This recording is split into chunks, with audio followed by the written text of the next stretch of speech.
Hello, hello, hello, everybody. Thank you for being patient with us. We are back. It is such good information that I want you all to hear. Again, I am Alexis Nelson. I am the founder of BEST, which is Be Exceptional Support Together.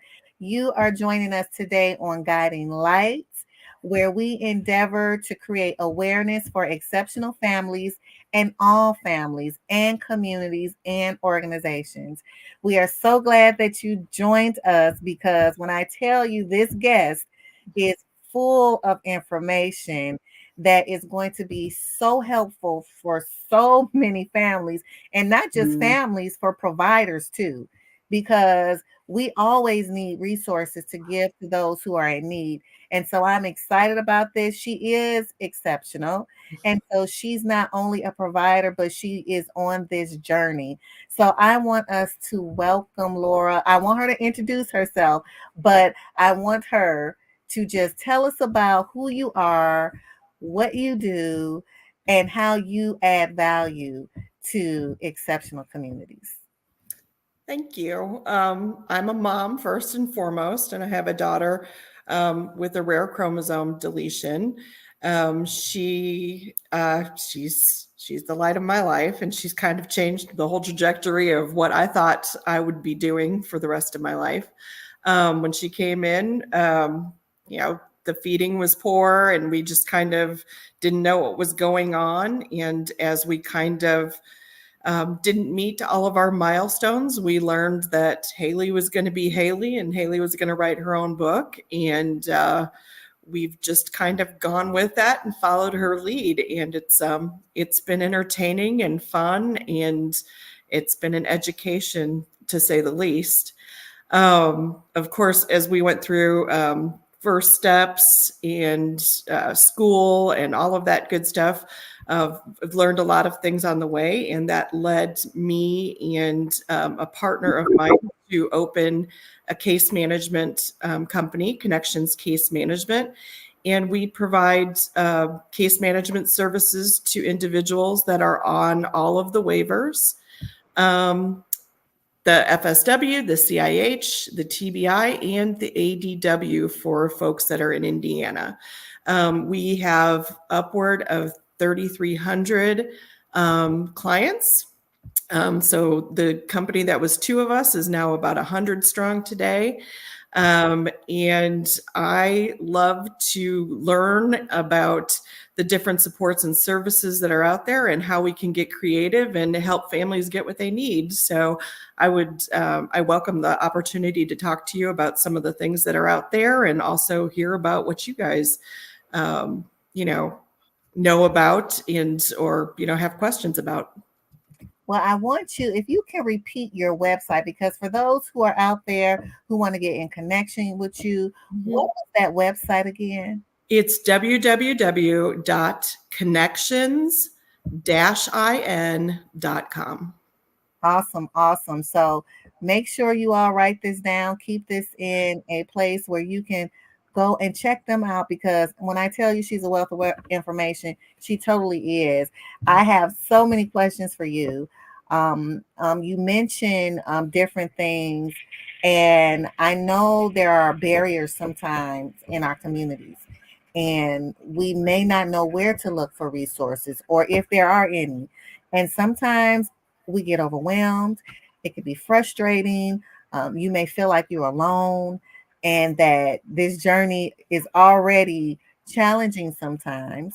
But in addition to not having the resources that you need, it can really be quite um, just difficult, so to speak. And we want to encourage people. We don't want people to give up. So if you can kind of share with us on some of the resources that you are aware of that has helped and that you may offer as well with your organization to the audience watching, that would be phenomenal. Sure. We partner with we partner with the Arc of Indiana quite a bit, and they, along with Family to Family, have grants that can help people kind of handhold them through the process of signing up for waiver services or navigating that. So that is a possibility that's out there. One of the things that I have shared is the Family to Family fact sheets that are out there. Those are wonderful. And Elijah has a link to those. And it really, each and every one of those fact sheets talks about whatever service might be out there, what makes you eligible for that, and how to sign up for those. And that it can be a wealth of knowledge to people who are looking either at waiver, school, ABLE accounts, special needs accounts, whatever it may be. But I encourage your listeners to take a look at those. And if they have questions, by all means, you guys can ask us at Connections Case Management or the ARC or Indiana Family to Family. They're very, very helpful. That's good. That's good. And the fact sheet, that's really good because again, like I said, having these links, people can go back and they can research for themselves to see what needs that they may need and or things that they may not have even knew about or thought about. So that's really good. I know I do have some questions for you, some more questions, and we're going to put all these links up because I think it's really important so people can have these resources at their hand. Sometimes we come across individuals who transition from that pediatric stage to the adult. And at times they may not have anyone to help them navigate through trying to get resources or don't even know where to start, even from just basically a confirmation diagnosis. Um, Maybe did you have an IEP? Did you have a psychological? All these different things. And if you are exceptional, depending on where you are, this can be quite overwhelming. And needing someone to walk you through these things and to explain these things, even having a payee, all things and what to do. Can you talk a little bit about the barriers and where can you get that support if you don't have someone, maybe a guardian? If you don't have a guardian, how can you get the help that you need? Well, the way that the system is set up is you're supposed to go from first steps, so early intervention, then to the school. And then in the school, they call it pre-ETS now, it's VR in the schools. And then VR is supposed to help you to also sign up for the waiver and stuff. Of course, if you homeschool, you kind of lose that. And there's different things that can definitely kind of get you there. But again, I would definitely suggest calling the ARC or calling the Family to Family. They can help to sign up people for these different supports and services, being the Medicaid waiver and children with special health care services. And again, on that Family to Family, there's the fact sheets that tell you how to go about it, but we can definitely help. One of the things that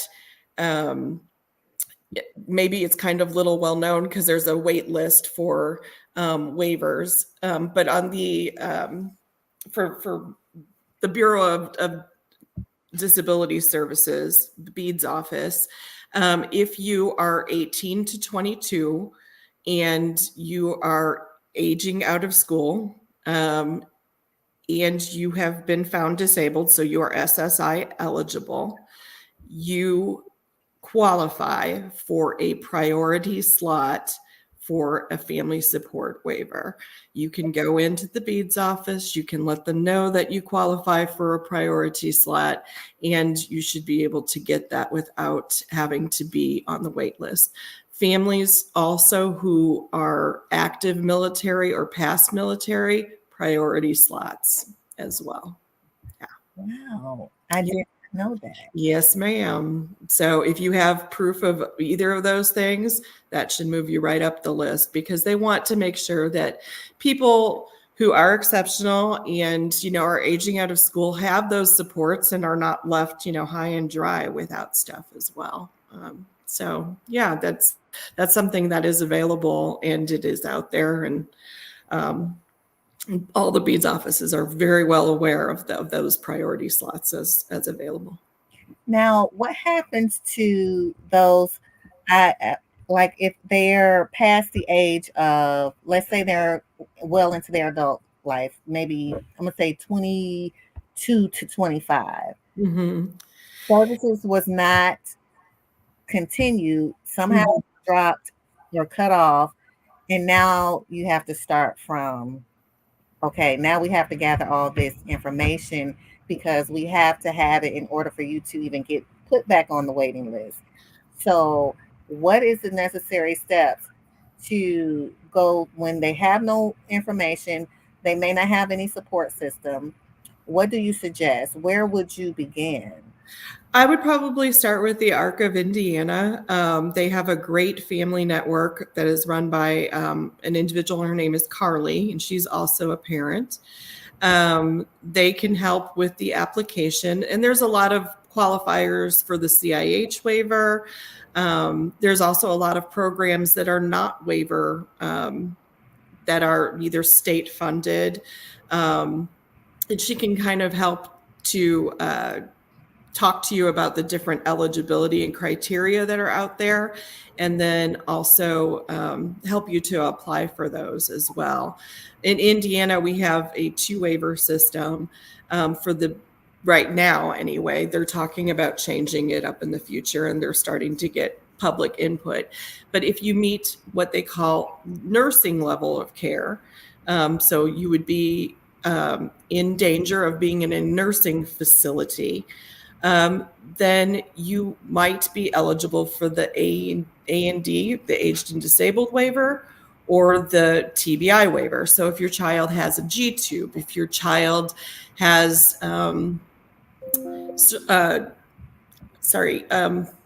epilepsy that's not controlled, a lot of different things like that, they might be eligible for that waiver. And that waiver has some different supports that are out there than the ID waiver. The IDD waivers are people who would possibly be eligible to be in an institution if they didn't have family assistance. And that wait list is about 2 years right now, except for those priority slots, right? And that, if you can't necessarily access it for those 2 years or that priority slot, there's a lot of different services and supports that are out there that can kind of fill up the holes, but it's really, really individualized. There's also a program that's called Family Child Wraparound. So if you're age 6 to 17 and the child might have mental health issues, and we see mental health issues that are always in tandem with intellectual disabilities as well, there's the wraparound program that's out there, and that provides respite and behavioral support, and there's no wait list for that. So that might be something that family might be eligible for. VR, they are not about just finding jobs anymore. They're about discovery and learning different skills so that you can really kind of find a career. So there are different options through VR that might be helpful for people while they're on the wait list as well. So it's really just kind of talking through what that individual's gifts and qualities may be, what their support needs are, and then really kind of figuring out how to fill that time and hopefully, figure out a strategy for definitely getting on the waiver, but also providing those supports in the meantime.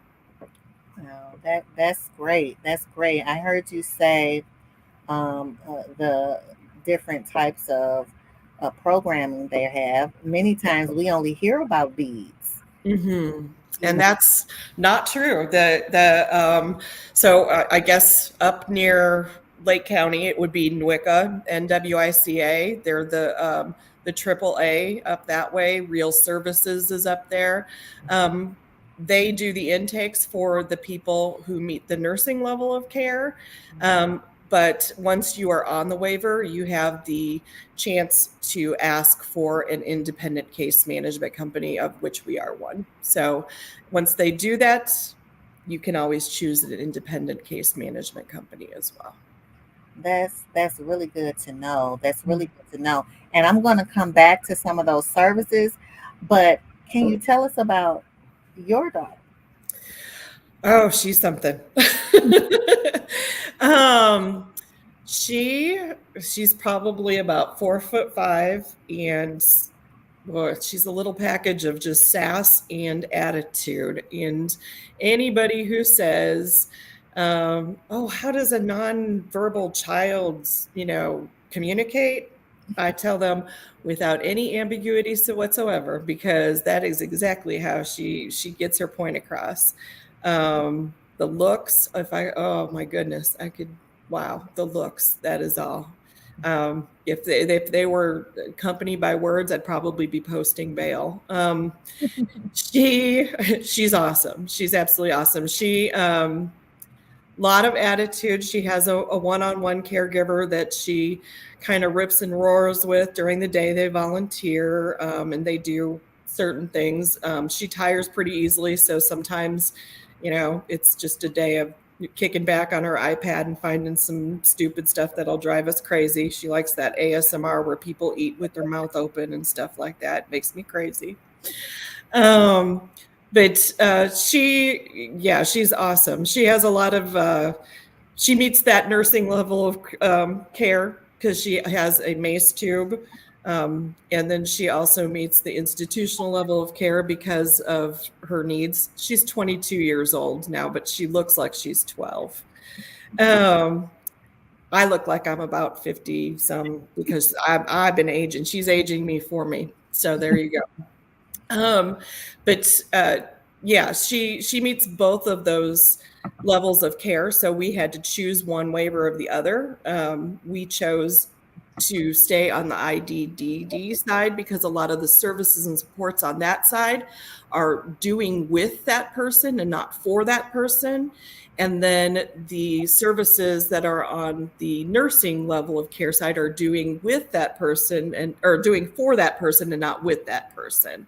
And she's still at that age where I want her to do as much as she can independently. She does not need for people to do things for her. That is the last thing I need, is to enable that kind of attitude with her. So we've decided to stay with that waiver right now. But what is coming down the pipeline is that they So when you say the difference, you mentioned two different waivers. You said the IDD. Yeah, so the intellectual and developmental disability waivers are currently administered by the Bureau of Developmental Disability Services. Those are people who have intellectual disabilities who would be otherwise eligible for institutional care if we still had that in Indiana, which we don't, thank goodness. There is also NWICA that is up north. That's the Area Agency on Aging. And people who meet nursing level of care have either the ADW, which is the Aged and Disabled waiver, or the TBI, which is traumatic brain injury waiver. And if they meet that level of care, they are able to access those waivers and the supports that are on them. Those are a little bit different. So it might be nursing care or attendant care. And again, those are, I'm helping you shower, I'm helping you bathe, I'm helping you, fix meals and all of that. Whereas if you're using PAC hours on the IDDD waiver side of the beads, you're doing with and not for. You're helping that person to become more independent. There's more of a habilitation taste to those supports that are out there. They're still needed. I mean, it just kind of depends. And people who meet both levels of care, they have that choice. Right now, with that aged and disabled waiver, though, there's a lot of people, if they meet both of them, they might go on the A&D waiver because there is no wait list, and then go on the wait list for the other waiver because there is a wait list. So it depends on that level of care, kind of what option you take.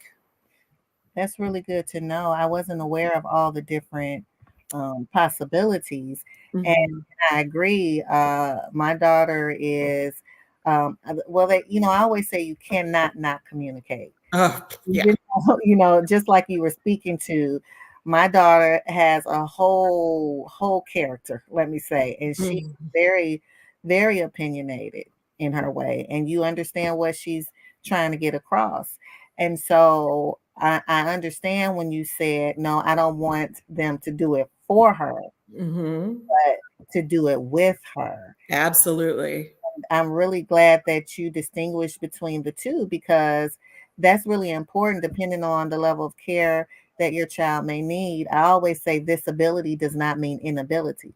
Right. Absolutely. And I mean, a lot of those services that are on the A&D waiver maybe aren't good for something for like your child or my child. It's more for somebody who might have dementia. We don't want grandma out there, mowing the lawn or getting her mail, but you can bet that I want my daughter to go out there and start doing what she needs to do for her. So it's important to determine what is really going to support that person. If doing with and not for, or doing for and not with, is more important. That really is. And for those who are out there listening, if you have questions for Laura, please make sure that you put your comments in there so I can put them up there so she can answer your questions as we continue on our discussion. But I really love the fact that just like our communities are exceptional, there are exceptional resources out there, because we do need the support. We need that. And it's so encouraging to know that, you're not alone. And you mentioned that too. You're not alone. There are areas where you can reach out to. There are people who can support you that may not have your exact journey, but they are on a journey and they can still offer support in many different ways. We were talking about caregivers and how sometimes as parents, most times as parents, we're very protective, especially when your child may not be verbal. So can you share with us, how did you navigate through that process? The caregiver we got, first of all, I can say I'm only blessed. I joke around that my husband can leave me, but she cannot. She's been with us since Haley's been 10. She was one of the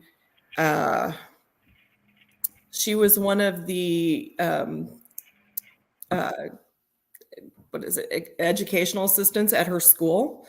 And when we decided that we weren't going to do school anymore, she was willing to get hired on by one of the agencies, and then, go from there. And she's been with us and part of the family the whole time. So that's been really helpful. In the past, we've asked one of the bus aides to be one of her support people. And right now, since I have other adult children, my adult children provide us respite right now. And there's there's also wonderful information out there. But if you live with an individual, and it doesn't have to be your parent, doesn't have to even be a loved one, if you live at the same address with that person and you provide supports, the income that you make from waiver can be non-taxable income. So that is something that is also huge. So my daughter, for her, she's going to college. She lives at our address. For her to provide respite, she makes a decent wage through one of the agencies. She doesn't have to pay taxes on that income. And she provides us with that service so that I can go out and have a warm meal with friends once in a while and not have to worry about her sister. And stuff like that. So there's a lot of different things and programs that are there, and there's different tax things and stuff that can make it effective for you to use your family resources to do that too. That's really good. That's really good. I know respite, again, that's an area where you really need to get to know who the people are. Yeah. And there are some that you can utilize your family for that support as well. I know up here you have to at least be 18, I believe, to be respite. And so, but it's really a good service if you can find that one and keep that one with you for a while. So there's a great respite fact sheet that's out there too on those fact sheets. And it talks about respite because you can get respite through Medicaid too, just Medicaid waiver, if you have that nurse level of care. So if you have a nursing level of care and you don't necessarily have the waiver dollars to spend on it, you can stay in a nursing facility and it's paid by Medicaid, but you can only stay up to 30 days. But that's something that's available, and it's got a little bit better quality of care because you have the people in the facility and you have the cameras and all of that good stuff. There's also a lot of new respite providers that are out of home respite that are kind of popping up. One of them is through Opportunity Enterprises up that way. They have a new facility that's on, I guess, Lake Eliza. They even have a little tree house. So if you wanted to get away for a weekend with maybe your husband, your significant other, your kiddo or your adult child or whoever you are caring for could possibly stay there for a few days, and you could plan a little getaway.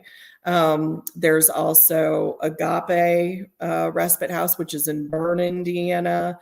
I believe there's a Rosie place that's in South Bend. So there's a few places in Indiana, and I have a few individuals that we work with for case management who maybe they can't find staff where they live. In fact, one of them, I know that she can't find staff and she lives in Bloomington. So they book a week at Rosie Place once in a while so that she can spend a week with, the other siblings in the family and kind of give them the attention that they might need too. So there's a lot of out of home respite facilities that are kind of coming up, and they do have cameras and some other safeguards and stuff like that hopefully can put some parents at ease or family members at ease too. So that's pretty awesome. And the state has also changed the rate quite substantially for respite. So I'm hoping that will also help pull, just more talent that will be able to help the families, because respite is sorely needed, very sorely needed. And that was going to be my next question for you. In what ways can communities foster inclusivity and support for those navigating these resources? And I believe one of what you were speaking about, that is one way, but I know sometimes we have to educate our communities as well. Um, I think that's the biggest thing. There's just so and it's so infuriating is there's all of these buckets of money and you have to navigate the different buckets of money for the different supports and services that are out there, and families don't work in buckets. We are who we are, and it's infuriating to have to kind of figure it out. um, but I also, I guess I understand, it's kind of the nature of the beast. I think it's probably the best thing is just talking to other families who have been there and done that and learn from that. And then also I tell everybody, with case management, it's I have so many people that come up and say, well, I don't even know what my case manager does. Well, a lot of it is background paperwork and background, just knowledge of things. But find yourself somebody who's going to not necessarily answer your questions right away, because if they're answering your questions right away, they may not be doing the homework. I'd tell everybody that works for me, I'd much rather you say, I'm going to get back to you, because the thing I don't have to waste is time. But, feel my questions, listen to me, and then, come back with some opportunities or options or things that we can try. And I think that that's pretty meaningful. And I would say that, in all of the relationships, but definitely your case management relationship and your relationship with anybody who you have as a waiver provider. Um, I'm a big believer in, the fact that you have choice as that. And I also believe you have to sometimes kind of look around the table and just be like, did I outgrow anybody? Are people getting complacent? Do I need to shake it up and bring some new energy here? Because I think that's really important too. I mean, people do get complacent. You might need another new set of skills. Don't be afraid to be that family member who is the constant and shake that stuff up, because you might need to. It's really important. I'm glad you brought that up with the case management, because I remember in the beginning when my daughter was assigned a case, she was exceptional. She was so good, Mhm. but I didn't really know exactly what I was looking for. What until I got into this thing. I'm like, and she would always have a lot of resources, which was really helpful. But then she left. So now we had to start with another person, and then that person left. So, how do you support families when things like that happen? And how do they know, okay, this is what you should be looking for in a case manager?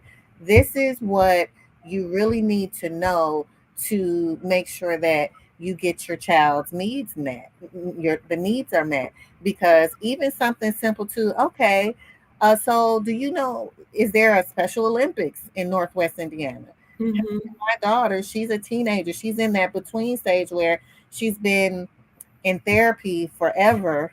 And now she's a teenager, and it's, you can't go to trade winds yet because you're not quite old enough, but you're not quite pediatric, as like the up to the age of maybe 10, 12.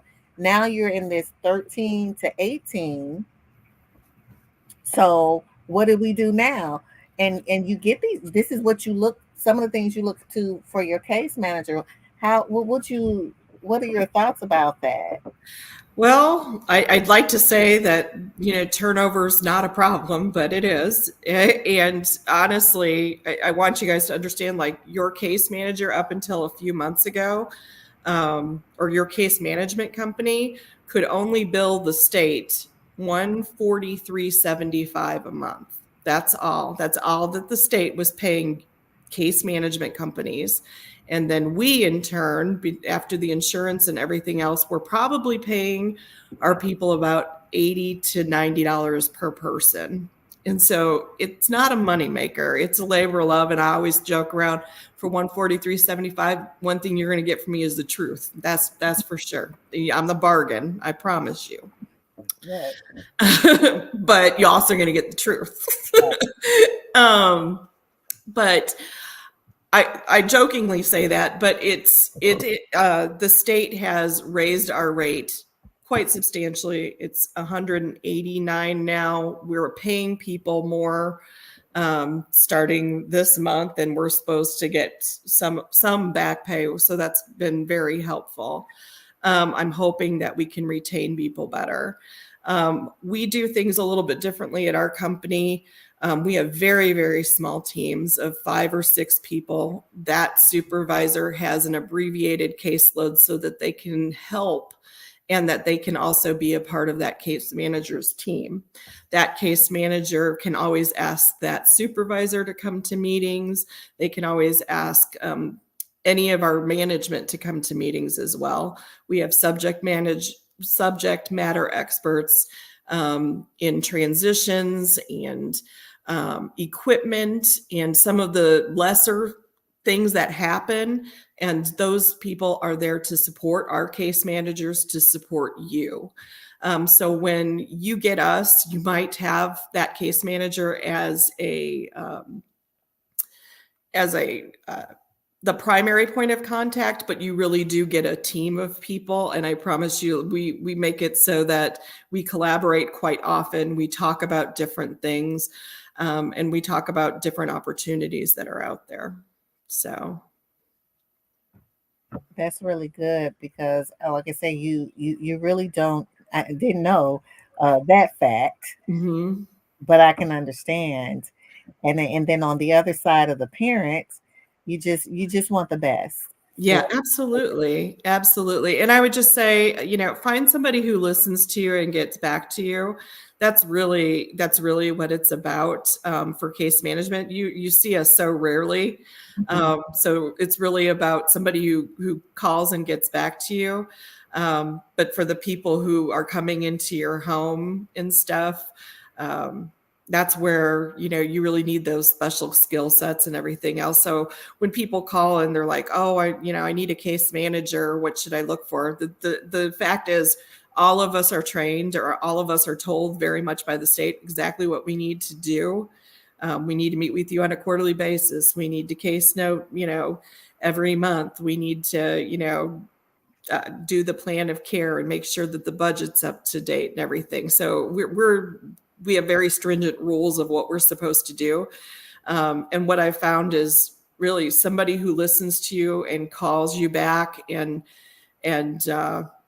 helps to kind of be your sounding board so that you can get the information that you're looking for is what you really need in a case manager. All of the rest of the stuff, I'll have people call, well, have you ever worked with people with autism before? Have you ever worked with people with,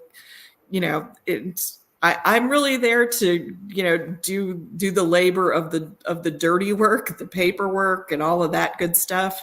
The people that you have in your house every day or every week, that's really where you're looking for a specialty. You're looking for responsiveness when you're looking at case management.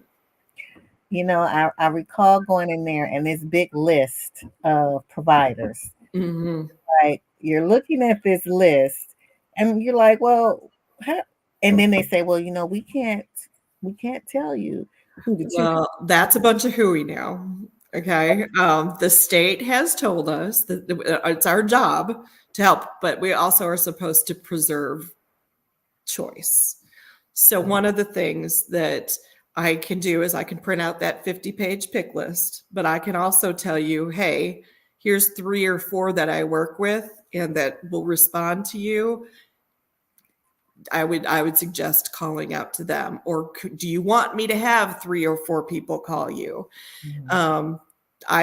We are supposed to be able to help facilitate choice.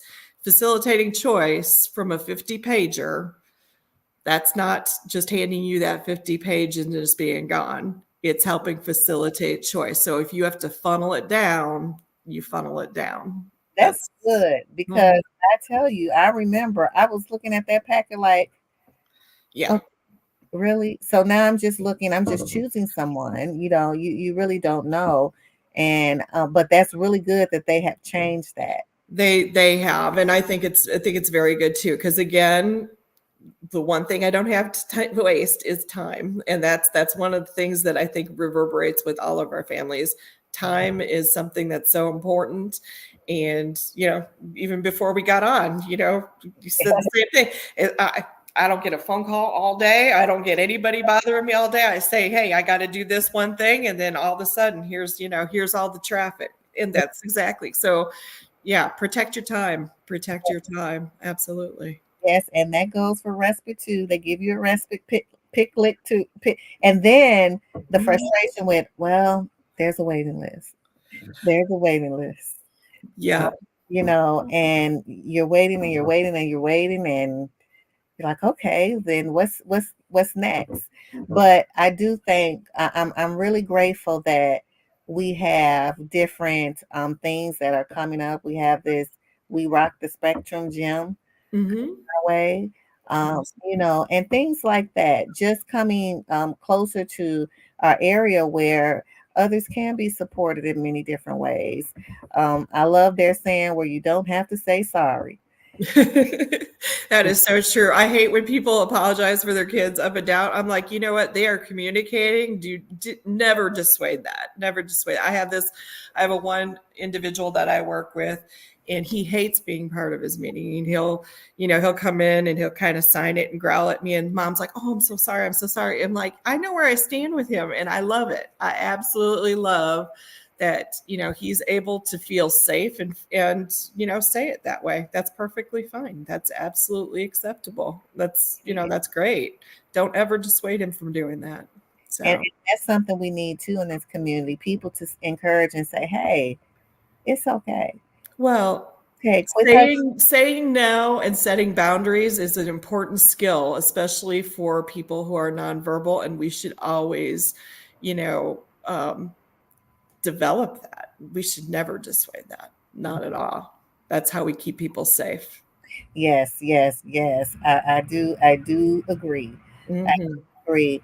And again, for those out there who are watching, please make sure you like and share if you have any questions. I've been putting your question up as they come, but please make sure you like and share because tonight we have had much information and many different resources that have been given to help our families and just to educate all the community.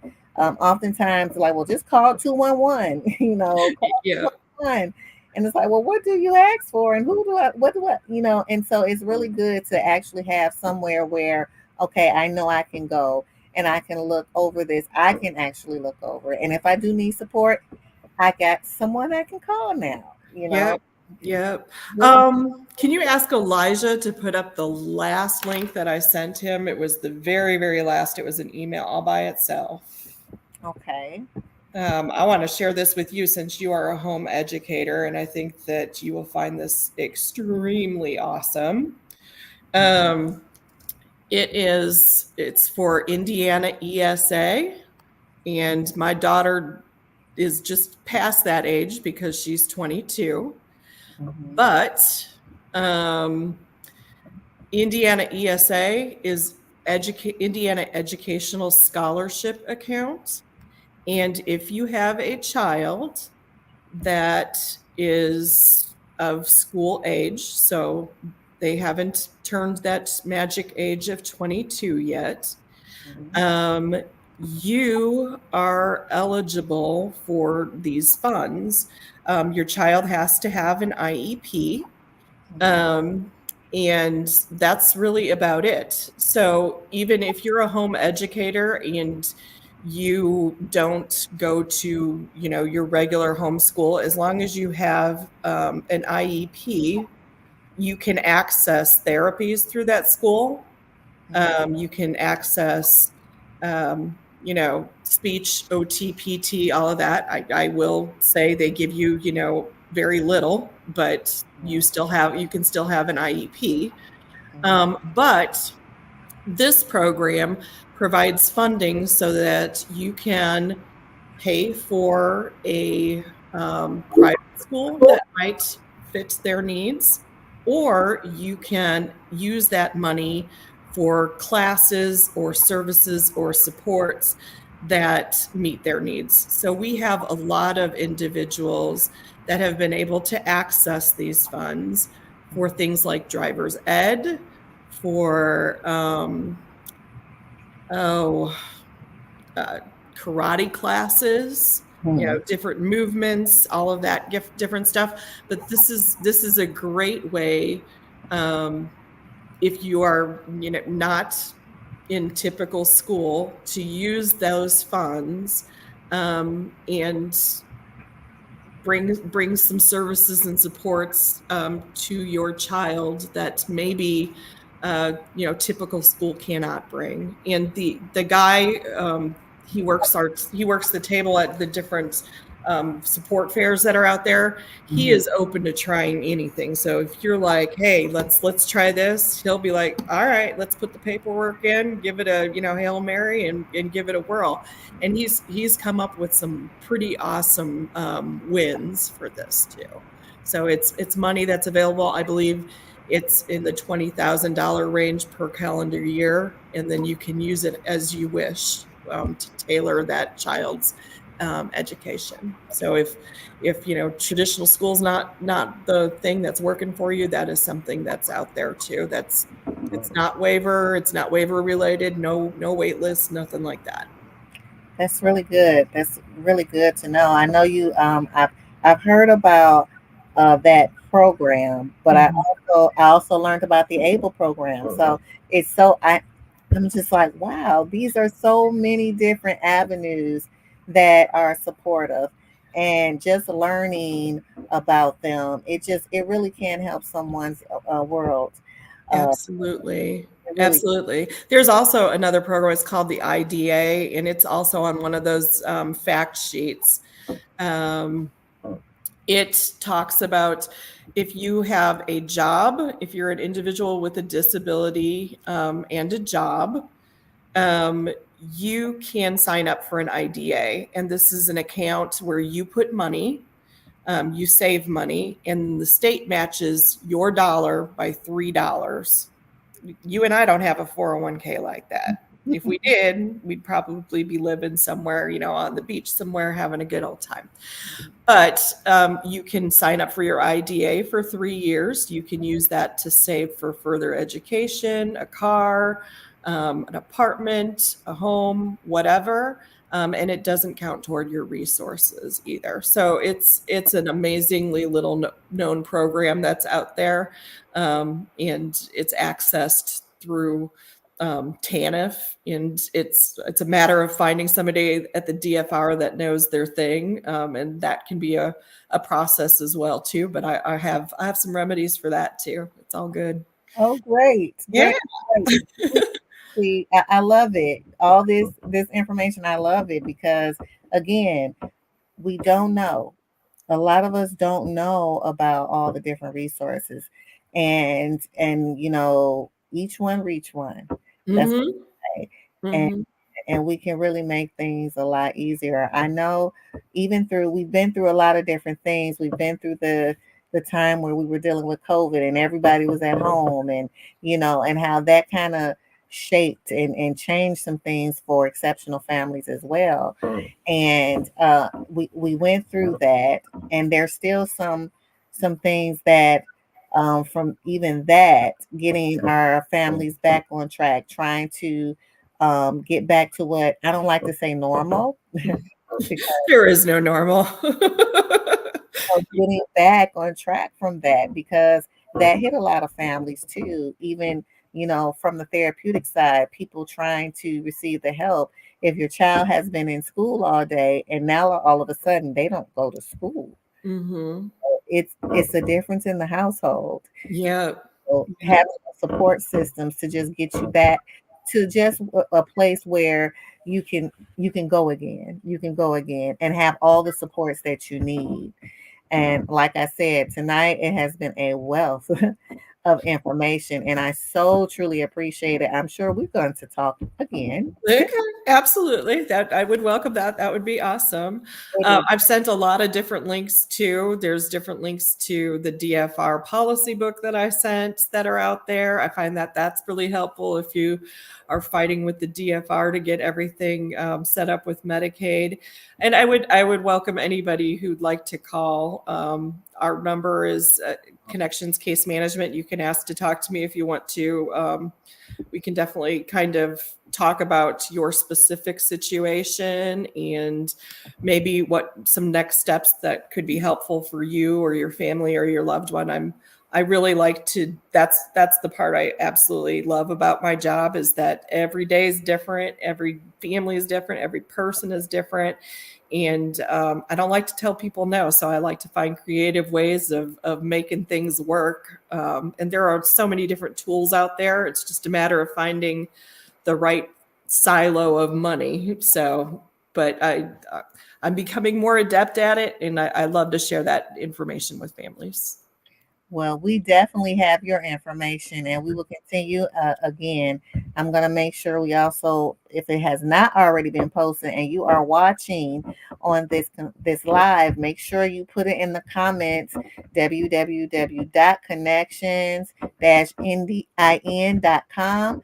Make sure you put that in our comments, because again, when we do the replay and you're watching it, because you're going to need to go back, because you're going to want to write down all this information that was given this evening, because it was a lot and it was good information. I know I've learned a lot, and I am very grateful for you adding value and coming on this show to really educate the community, our community and all communities, about the many resources that are out there that can help, especially on this journey. So I really appreciate that. Do you have anything else that you want to say? Something to encourage those out there who may have had barriers or having barriers or roadblocks? Maybe just like, I don't know where to go. I don't know what to do. I just want to just stop, you know. I think just enjoy the journey. It's such a gift to kind of realize, that everything that's so busy around us, it really is about the basic stuff. And just hug on your loved ones, enjoy them for the gifts that they bring. It's so easy to over therapize and over support and over program our folks, and that's the last thing they need. They just need some care and attention. And it's so important to make sure that you strike that balance for both yourself and your loved one. So just enjoy the journey, keep on sharing with people, because you just never know what you'll say that might click and make a difference. But thank you so much for the opportunity. I appreciate it. Thank you. I absolutely love the connect, and we will continue moving forward. I definitely want to make sure that, again, you all like and share this. Put it in your groups and make sure you share and replay. Watch it again so you can get all the good notes. And again, we will be putting up the resources that she has given us. Again, thank you for joining us, and I can't thank you enough. Well, thank you, Alexis. Anytime, absolutely. And yeah, feel free to reach out to us if you need anything, please. Will do, and will refer. Okay. And will refer. Okay. Well, again, choice is so important. Make sure you surround yourself with the right people. That's half of the battle, always. Yes. And if you're looking around that team and you're not feeling it, shake it up. Don't be afraid to. That's good. Okay. Thank you all for viewing tonight. Thank you for hanging in there with us through our technical difficulties. This is our guiding light, where we bring resources, where we are trying to create awareness for exceptional communities and all communities. Make sure you join us next Monday at 7 p.m. Don't forget to like and share. And again, I will see you next week. Thank you, Laura. Thank you again. You have a good evening. You too. Thank you.